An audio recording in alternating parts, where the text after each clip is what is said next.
Gracias por estar con nosotros. En realidad, qué importante es entender el mensaje y lo que se dice detrás del mensaje, ¿no? Y acabamos de escuchar al presidente de la República, digamos, es la cuarta vez que habla en los medios de comunicación. A él lo ha hecho 3 veces, ¿no es cierto? El día de hoy, lo más importante, ha dicho de que él va a reunirse desde ya con todos los líderes políticos. ¿Cómo te sabe, para empezar, esa primera palabra? A ver, digamos, en el papel creo que era la peor opción que podía tomar el Congreso. Sin embargo, creo que es representativo también de la, digamos, de la falta de visión que se ha visto no en este último esperaba, tiempo. ¿no es cierto? Porque hasta ayer se pensaba más entre Acuña con Mari Carmen Alba, sin embargo fue tipo la sorpresa. La verdad, al inicio del día ya se veía, por lo menos en algunas contabilidades, que él tenía el endose de algunas bancadas importantes y que iba a ser la principal competencia de Alba. Pero uno hubiera esperado que a lo largo del día se arribara a una solución que despejara esta duda, porque lo que hemos hecho en la práctica es volver a poner a Perú libre, o lo que ha hecho el Congreso en realidad, es volver a poner a Perú libre en el poder, ¿no? Entonces, eso en el papel se ve como algo, como un retroceso, sin duda. Ahora, las primeras cosas que está diciendo, en general, son cosas muy gaseosas, ¿no? Esta voluntad de diálogo, bueno, digamos como que fueran de fórmula, ¿no? Esta locución al inicio de su presentación de ayer, cuando de alguna manera relativizó la importancia de la Constitución, podía haber hecho temer que iba a regresar con alguna agenda un poco ya anacrónica del sector político que lo llevó al cargo, pero al final se enrumbó más bien a proyectar o querer proyectar señales de tranquilidad económica, por ejemplo. Entonces, esto yo creo que vamos a tener que terminar de verlo en los próximos días, las próximas horas, cuando den los primeros nombramientos, ¿no? Yo creo que el mejor escenario, el escenario menos tóxico para el país, sería que él al final tenga como un rol, si quieres, más protocolar y que deje que los técnicos gobiernen el país en este tramo que nos queda de aquí al cambio de mando en julio próximo. José Carlos, cuando ayer estábamos escuchando este primer mensaje y lo que estás haciendo acotación ahorita, ¿no? Parecía más una clase de historia, honestamente, ¿no? Cuando estaba mencionando hasta Atahualpa y todo esto, y como que se salía un poco del contexto porque uno estaba muy atento a esperar esas palabras importantes, quizás, ¿no? Hablar luego el tema de los ministros, por ejemplo, que es básico ahorita. Digamos, parecía estas personas mayores que en reuniones familiares quieren sacar a relucir estas aspiraciones enciclopédicas, ¿no? Pero que además con este gran desorden no van a ningún lado, ¿no? O sea, no era un recurso a alguna cita de algún autor particular, sino era... estábamos como que esperando, ¿no? Exacto, uno decía, ok, ¿por dónde va? ¿No? Sí. Pero de pronto era más como una suerte de alarde. Yo soy una persona mayor, he leído todo esto y esto es lo que tenemos que hablar. Y claro, el encargo que tiene es muy acotado y es ahí donde él regresa a su agenda mínima, que creo se ve sensata, pero hay que ver quiénes lo acompañan, porque mezcla estas aspiraciones de proyectar estabilidad con este recurrente San Benito de voy a hablar con el Congreso. Por ejemplo, cuando le preguntan por Petroperú, él dice, bueno, no, yo voy a dejar esto en manos de técnicos, pero también voy a consultar al Congreso. En el Congreso, precisamente, es por donde se está queriendo torpedear esta iniciativa, que creo que de las cosas que seguramente requiere algún ajuste, pero como idea central, creo que es algo positivo. Hemos estado pateando la solución de Petroperú por mucho tiempo y creo que es hora de hacer algo, ¿no? ¿Y qué tan positivo ves el hecho que ha dicho que también de sus primeras acciones es hablar con el señor Velarde, ¿no? Porque el tema de la economía acá importa demasiado. Claro, eso ayer es una reiteración de lo que ayer también él decía, yo quiero proyectar estabilidad, yo quiero ¿Y proyecta dar estabilidad seguridad. a tu criterio? Bueno, yo creo que es muy temprano, ¿no? Hay que además considerar las circunstancias. Mira, yo no creo que él haya tenido ninguna expectativa, no te digo cuando inició el cargo, te digo antier, de estar donde está ahora, ¿no? Entonces, no creo que haya tenido tiempo, o sea, ahora mismo uno no reconocería, o sea, tú sabes que fue elegido por Perú Libre, él mismo ayer en el Congreso, cuando habló, mencionó a su amigo Quiabra, a su amigo Aguinaga, para referirse a congresistas, colegas suyos, pero no se le conoce un entorno todavía, ¿no? Entonces, habrá que ver de quién se rodea, a qué ministros mantiene, quién es su premier, Y creo que ahí recién podríamos tener alguna claridad mayor. Por ahora lo que se tiene son mensajes gaseosos. Pero le soy honesta, cuando ayer estaba escuchando estas palabras que decía y cuando da esta frase que a todos nos hace ruido, lo que es muy simple gobernar un país y que en un mes se puede lograr muchísimo, pero si fuese tan simple, ya lo hubiesen hecho los anteriores, no esperar que Perú se desangre. Entonces, ¿cómo le sabe esta frase que ha mencionado? Yo creo que es una ligereza, ¿no? Porque evidentemente el Perú, uno de los principales problemas que tiene es la gobernabilidad. Y no, claro, quizás lo que está detrás de esa idea es que es una voluntad de dialogar, si quieres, y una visión que quizás, porque claro, hay muchos, digamos, el Perú tiene muchas cosas positivas y que seguramente él quiere basarse en eso, pero donde tenemos muchas mejoras por hacer es precisamente en nuestra representatividad política, ¿no? Nuestra representación política en los partidos, en el modo que elegimos, en las miradas que tiene la clase política como tal. La verdad, por ejemplo, que no se pueda llegar o que no se ponga como eje lo que el Perú necesita, sino más bien intereses particulares, creo que eso es algo muy, muy desolador. Y eso es algo que seguramente el presidente Balcázar no está mirando, ¿no? Y lo que sí está mirando definitivamente es a su gabinete, ¿no? Porque acá es importante algunas carteras más básicas o importantísimas que otras. ¿Cuáles consideras tú que son las que deberían permanecer? Mira, habría que ver una evaluación sector por sector. Antes de entrar yo, Alejandro Endacochea mencionaba el MEF y Mincetur, y yo estoy de acuerdo con eso. Creo que hay algunos otros sectores, yo te mencionaría quizás cultura, pero hay que hacer una revisión. Y hay algunos donde claramente creo que hay que hacer cambios. Uno de ellos es el MINEM, ¿no? Por ejemplo, que ha generado muchos titulares en los 4 meses que gobernó el presidente Gerí. Y ahora también estábamos viendo lo que decía sobre la ministra de Economía, ¿no? O sea, Denise Miralles está haciendo un trabajo, digamos, que consideras positivo. ¿Cómo ves el trabajo? Ahí también yo creo que una de las cosas positivas que está haciendo es tratar de emprender la reestructuración de Petroperú. Habrá que ver otras cosas. Ayer el presidente Balcázar también mencionó la necesidad de que haya un crédito suplementario y es ahí sí donde quizás vamos a ver qué tanta fortaleza tiene de resistir las eventuales embestidas populistas que pueda tener el presidente Balcázar. Mira, estamos conversando acá, lo que me están comentando es que continúa en vivo la entrevista del presidente Balcázar hacia la radio. Uno de los temas principales de los que está hablando en este instante es sobre el tema de Castillo. Por supuesto, anoche hemos visto que de las primeras preguntas era, ¿va a indultar a Castillo? Porque eso lo había dicho tiempo atrás. Lo sacan en fresco 1, 2, 3 veces. Él le dice, ¿qué tanto Castillo? No me pongan historias negras. Bueno, pero eso es un tema que nuevamente hace ruido al peruano escuchar que quien hizo un golpe de Estado pueda salir ahora en libertad. ¿Qué opinas sobre eso? Mira, ahí creo que hay un tema procedimental. Entiendo que no es pasible de recibir un indulto porque está su caso todavía en proceso. Ajá. Y entonces yo te diría que estando eso claro, pues deberíamos ver quizás más bien cómo va a ser su relación con el líder de su partido, ¿no? Ayer, en algún momento, él dijo, cuando la prensa le preguntó, él dijo, no me ha llamado todavía, pero ya seguramente lo va a hacer. Entonces, estamos hablando de una comunicación directa del jefe de Estado con un prófugo de la justicia. Entonces, eso es algo, la verdad, muy, muy llamativo, ¿no? Igual también uno podría decir, es candidato a la presidencia, porque efectivamente lo es. Pero creo que la relación con Cerrón, a mí me parece mucho más relevante que la otra. La otra seguramente es algo simbólico y como te digo, hay algunos temas procedimentales que seguramente ya se van a aclarar, ¿no? Un tema que es importante y que en este instante también está comentando es sobre el tema de transportes. Él dice, claro, porque todos somos testigos de lo que pasa en las extorsiones. El año pasado son 180 los choferes que han fallecido y la cuenta continúa, ¿no? Entonces dice que de las medidas más importantes es reunirse con el gremio de transportes para tomar acción y frenar el tema de las extorsiones y los asesinatos. Definitivamente es un tema que los peruanos quieren escuchar, porque el que menos habla cada día de cada muerto que lamentablemente estamos contabilizando. Creo que el tema de la inseguridad es otro fundamental, ¿no? Ahí habrá que ver, cuando inició el gobierno de Gerí, una de las expectativas que yo tenía por los antecedentes con los que llegaba era lo que pudiera hacer el ministro del Interior, el general Tiburcio. No he estado siguiendo su trabajo tan de cerca como para decir si ha hecho un buen o mal trabajo, pero ahí, si es que se está haciendo un buen trabajo, pues continuar lo bueno.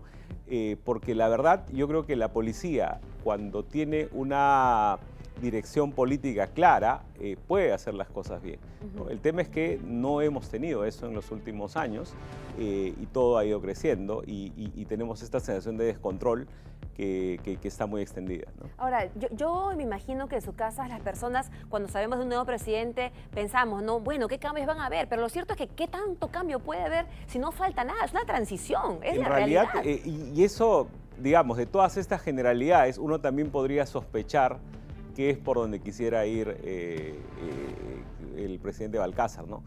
Y dentro de todo, y por eso te decía, quizás el mejor escenario puede ser que él tenga un rol más protocolar y que deje y que convoque un buen grupo de técnicos y que sean los que lleven cierto orden de aquí hasta julio del 26. Pero ¿qué tanto cambio puede haber? O sea, no debería haber tanto, no puede hacer mucho. O sea, ya en términos, muchos de estos cambios seguramente requieren algún cambio legal y el Congreso ya está con otras prioridades y no hay tiempo para mover cosas, ¿no? De hecho, uno de los temores que uno podría tener por el partido que lo llevó al poder es, por ejemplo, una asamblea constituyente. ¿Hay tiempo para algo así? No se puede, ¿no? Poner el tema, quizás pueda hacerlo, lo cual creo que sería muy tóxico, pero en general creo que él debería aspirar a tener la casa ordenada y entregar bien el gobierno en julio del próximo año, de este año, ¿no? Ahora, también, por ejemplo, o sea, está tocando temas de lo que está conversando actualmente a esta hora en la radio, son temas que el peruano quiere escuchar. Número uno, por supuesto, que el tema de gremio de transportes. Número dos, está hablando de salud, ¿no? Sobre la necesidad de implementar, mejorar, agilizar. Son temas que uno le preocupa, ¿no? ¿Es lo que le corresponde en este instante poder estar dando algún mensaje de tranquilidad al peruano? ¿Así debemos interpretar? Claro, y ahí te decía, en todos los servicios básicos hay muchísimos retrasos. Entonces, claro, empezar algo de eso creo que es algo importante, ¿no? O sea, tener alguna suerte de transición. Esta transición, que la transición no sea solo entregar el cargo, sino, ok, esto está con un gran desorden por muchos años de abandono, ok, empecemos esto. Pero básicamente empezar, si quieres, a nivel de diagnósticos. Muchas veces la gente te dice, el Perú está sobrediagnosticado, pero lo cierto es que muchas veces los diagnósticos son errados, ¿no? Entonces, claro, acá nuevamente habrá que ver a quién se convoca, ¿no? Si el MINSA se tiene en manos técnicos de gente capacitada, experimentada, con cercanía y conocimiento de la salud pública, pues creo que será algo positivo. Pero si lo usa como un premio a alguno de sus aliados, pues creo que eso sería algo muy negativo. Yo creo que lo mejor que podría hacer Balcázar es autonomizarse, ¿no? No depender del Congreso. Que este diálogo que él sugiere no signifique imposición de algunas cosas. Justo ahorita también Alianza para el Progreso ha colgado un comunicado que tenemos aquí en pantalla. No vamos a leerlo juntos porque esto ha pasado ahorita. La elección de José Balcázar del Congreso de la República, quien asume el cargo de presidente de la República, no es solo el resultado de una votación interna, es la consecuencia directa de acuerdos políticos bajo la mesa, donde los votos ocultos de Renovación Popular de Rafael López Aliaga terminaron inclinando la balanza a favor de Perú Libre, evidenciando la hipocresía de quienes dicen defender principios en público, pero en los hechos facilitan resultados completamente distintos. Desde Alianza para el Progreso dejamos una posición clara y firme. No permitiremos ningún intento de indulto ni beneficios para Pedro Castillo. Vamos hasta esta parte entonces. Entonces acá están diciendo Renovación Popular, esta es tu responsabilidad. Ese es el otro lado que vamos a ver seguro y que ya estamos viendo desde anoche que se dieron los resultados, ¿no? Son las culpas, ¿no? Todo el mundo, Keiko Fujimori también lanzó acusando a Renovación acusando a Fuerza Popular, aquí nuevamente APP acusa a Renovación. Es cierto que Renovación propició la salida de Gerí, pero también fueron los que más temprano expresaron su voluntad de votar por Alba. APP habla de votos ocultos de la propia Renovación. Bueno, esas son cosas que la verdad nunca vamos a tener una evidencia contundente, porque los votos son secretos, ¿no? Pero lo cierto es que en el Congreso no se llegó a un consenso para poder presentar una candidatura que no genere la intranquilidad que estamos teniendo ahora, ¿no? Y eso es algo lamentable, que como te digo, vamos a tener que ver cómo evoluciona en los próximos días. Pero esto era de esperarse que digamos, que se digan, han habido tantas tranzas debajo de la mesa, como dice Pepe, ¿no? Y por eso es que al final las cosas se cambiaron, los votos se fueron para un lado u otro.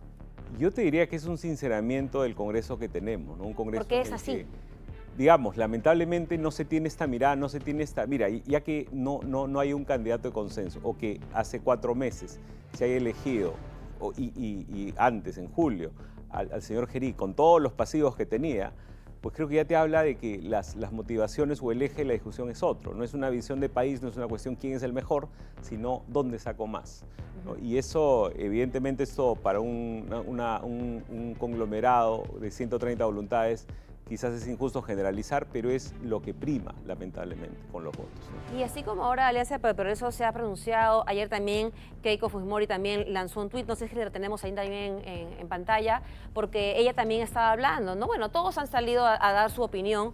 Igual él dijo, el presidente ha dicho que la va a convocar tanto a ella como a todos.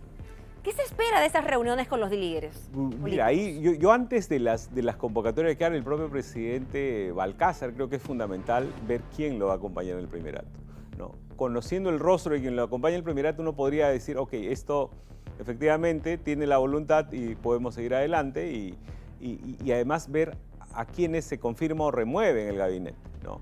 Entonces yo creo que hay que esperar a ver algunas señales más. Por ahora lo que se ve son declaraciones gaseosas, algunas contradictorias.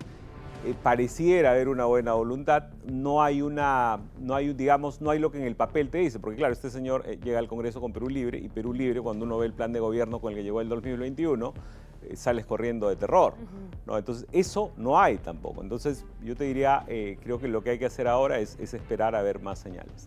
Y hablando de esperar, y si es que uno se pone en tiempos, el gabinete, ¿no? ¿Cuándo tendremos ya las cosas claras? ¿Crees que sea el día de hoy, mañana? ¿Cuándo podría ser? Debería, ¿no? O por lo menos el rostro del premier debería anunciarse hoy, ¿no?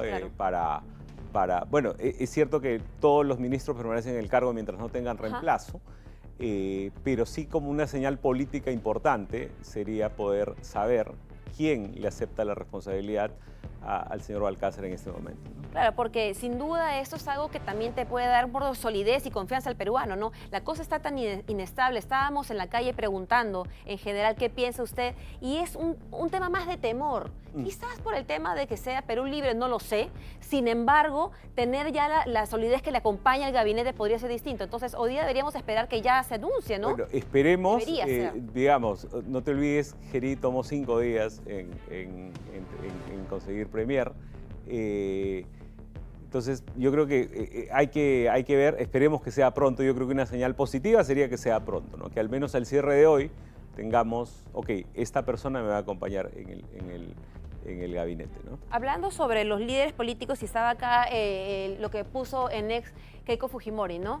Es un día, eso lo escribió anoche, es un día muy triste para el país. Han permitido que la izquierda radical vuelva a gobernar. Todos sabemos quiénes son los irresponsables que nos han empujado al caos, con López Aliaga nuevamente, ¿no? A la cabeza, lo que dice Keiko Fujimori. Lo advertimos el domingo, el caos es más grande que antes, nunca debieron abrir esta puerta. Bueno, bastante fuertes sus declaraciones también, ¿no? Y nuevamente se ve este tema, ¿no? Que vas, te tiras la pelota, tú eres responsable, tú lo propusiste, pero no podemos perder más tiempo, tenemos que frenar su avance antes de que sea demasiado tarde. ¿Qué se refiere en eso? Tenemos que frenar su avance antes que sea demasiado tarde. Yo supondría que se refiere al rol que podría tener Balcázar como representante de Perú Libre, ¿no? Supongo que ese avance se refiere. Ahora, ¿qué tanto puede avanzar? También va a depender precisamente, y aquí sí el rol que tenga el Congreso de contención va a ser fundamental, ¿no? Pero ahí, nuevamente, si lo que priman son las prebendas, son la que dame este ministerio, nómbrame ese director, eso creo que no es algo positivo, ¿no? Y creo que, como te digo, en el tramo que nos queda, hay que ser lo más pulcro posible, ¿no? Mire, y hablando de cosas poco positivas, Vladimir Cerrón, que es lo que también utiliza las redes sociales, ¿no? La doble derrota de Fuerza Popular y Renovación Popular son el preámbulo de lo que ocurrirá el 12 de abril del 2026. ¿Cómo tomamos este mensaje, José Carlos? Bueno, es una arenga de guerra, y evidentemente si en algo no le falta razón, sí es en lo magullados que quedan estos dos partidos después de eso, ¿no? Esto y también y también APP, te diría, con todos los dedos acusadores van sobre ellos, y hay que ver qué tanto impacto electoral tiene, ¿no? Si mueve algo la aguja. Yo me inclinaría que quizás en el bolsón de indecisos, que es todavía grande, pues puede ir decantando algunas voluntades hacia otro lado, pero en el voto duro yo veo difícil que... Eso es importante, el impacto que tengan todo eso que ha pasado, esta disputa que arrancó desde ayer temprano, ¿no? Que se peleaban entre Renovación junto con Fuerza Popular y decían, no, tú eres el responsable, no, tú dijiste, tú lo propusiste, ahora lo que estamos viendo con los demás partidos políticos. Particularmente como todos están responsabilizando a Renovación, ¿qué es lo que piensas que puede pasar en la elección del voto para el 12 de abril con todo lo que se está diciendo de Renovación Popular? Mira, esto yo creo que va a tener un impacto en, quizás puede contener el crecimiento que estaba teniendo. Es cierto que ya hace algunos meses se había estabilizado entre 10 y 12%, pero creo que todo el bolsón de votantes de derecha indecisos, que seguramente van a ir hacia otro lado, ¿no? Viendo algunas opciones o que han tenido un rol menor en esta disputa o que no tienen representación parlamentaria. Ayer en algún momento de la noche también el candidato del APRA, Enrique Valderrama, culpaba ya no a 2 o 3, sino a todo el Congreso, ¿no? Entonces, claro, el APRA no tiene representación parlamentaria y tiene, si quieres, la autoridad moral para esos señalamientos. Vamos a ver si esto hace que Valderrama, por ejemplo, salga de una posición rezagada, ¿no? O que SPA, que también en algún momento se ha manifestado contra el Congreso, se nutre este descontento, ¿no? También que se está pronunciando ahorita es Fernando Rospigliosi. Vamos a leer lo que está poniendo en las redes. Ahora, los que incentivaron la censura de Gerí dicen el Congreso tiene la culpa, lo que estabas comentando, ¿no? No, fueron los irresponsables que provocaron esta crisis, que se aliaron a la izquierda y caviares, y los medios de comunicación que los alentaron, los culpables del desastre. Fueron incapaces de establecer, antes de censurar a Gerí, las alianzas necesarias para reemplazarlo. El daño está hecho. Hay que hacer lo posible por mitigarlo. Qué nefasto. Mira, acá hay varias cosas interesantes del por parte de José Carlos, ¿no? Porque claro, acá evidentemente él está sacando la responsabilidad de Fuerza Popular. Hay que decir, además, Fuerza Popular fue la única bancada que no apoyó o que votó en contra de la censura a Gerí. No le parecía el momento ni el procedimiento que debía seguirse. Y luego anunció el apoyo a Alba, es cierto que muy tarde, pero aquí también habla él de las alianzas necesarias para reemplazarlo. Y es ahí donde uno se perdería, ¿no? Porque dices, ok, ¿cómo se negoció eso, ¿no? Y eso tú y yo no creo que lo sepamos, porque no hemos estado ahí. Y es ese el espacio que habría que revisar, ¿no? ¿Qué era lo que se negociaba? ¿Qué se daba? ¿Qué rigidez se tenía? Claro. ¿Cuál era el eje de la discusión? Si el eje de la discusión era salir de la crisis, ok, busquemos el mejor, creo que es una negociación absolutamente legítima. Pero si luego es una cuestión, como lo que decía un colega del señor Rospigliosi, Roberto Quiabra, la noche del martes, que el Congreso quería a alguien que pudieran controlar, pues ahí ya es una cuestión un poco más controversial, y habría que ver quiénes son los que piden estas cosas, ¿no? Porque creo que eso es lo que le hace daño al país, y eso es lo que deben evitarse, sobre todo ya mirando a lo que se va a instalar en julio del 26, ¿no? ¿Cómo crees que también esto puede repercutir, sea favorable o negativo en Fuerza Popular después de todo también lo que se ha dicho? O sea, de haber estado en un principio en contra, ¿no?, de que se dé la censura de Gerí, lo que estabas comentando, y luego también cambiar el speech y decir también de que sí estaban apoyando luego tarde a Mari Carmen Alba. Mira, yo creo que las fuerzas más expuestas en este desbarajuste son evidentemente Renovación, Fuerza Popular, APP. Yo te diría que el indeciso que los estaba considerando seguramente va a recular, pero en el voto duro yo veo muy difícil que eso se mueva, ¿no? Y el voto duro es algo en un contexto de gran fragmentación, algo muy significativo. O sea, dos candidatos con poco porcentaje podrían tranquilamente pasar a la segunda vuelta, ¿no? Y por otro lado, mirando ya a la representación parlamentaria, estas tres fuerzas precisamente son de las pocas, yo te diría, no sé si certeza al 100%, pero son los que al día de hoy tienen mayores posibilidades de tener representación parlamentaria, ¿no? Entonces, hay que, digamos, estar muy cerca de su desempeño y fiscalizarlo mucho, ¿no? Porque creo que es una necesidad que se tiene. Y ya para terminar, hablando de esa necesidad, ¿cuál sería el mensaje al peruano común, a nosotros, que estamos viendo todo esto que está sucediendo desde anoche, estos cambios, estos dimes y diretes? ¿Cómo deberíamos sentirnos como peruanos? ¿Tranquilos? Bueno, en lo que queda de acá a julio, creo que, bueno, mal que bien, cada uno ha seguido con su vida diaria, pero creo que tenemos un ejercicio muy importante el 12 de abril. Se habla mucho de la presidencia, pero creo que el Congreso es el otro espacio que hay que ver con mucho cuidado y pensar bien el voto, ¿no? Porque muchas veces se vota por arrastre, se vota por alguna simpatía particular y no se ve lo que tiene cada candidato. Hay que saber quién es quién, leer sobre cada uno, claro, y entender, así llegar pero a votar. sobre todo en el Congreso, ¿no? Claro. Mucha gente, incluso la gente informada, se olvida del por quién votó en el marcas y ya Congreso. está por default el Exacto, yo creo que sí. hay las herramientas para poder pensar bien el voto y darle el voto a un Senado que pueda evitar este tipo de desórdenes en el futuro, ¿no? Muchísimas gracias. Gracias. Encantado, María. Importante haberte tenido acá porque hay que comprender lo que está pasando en nuestro país. Muchísimas gracias. Gracias.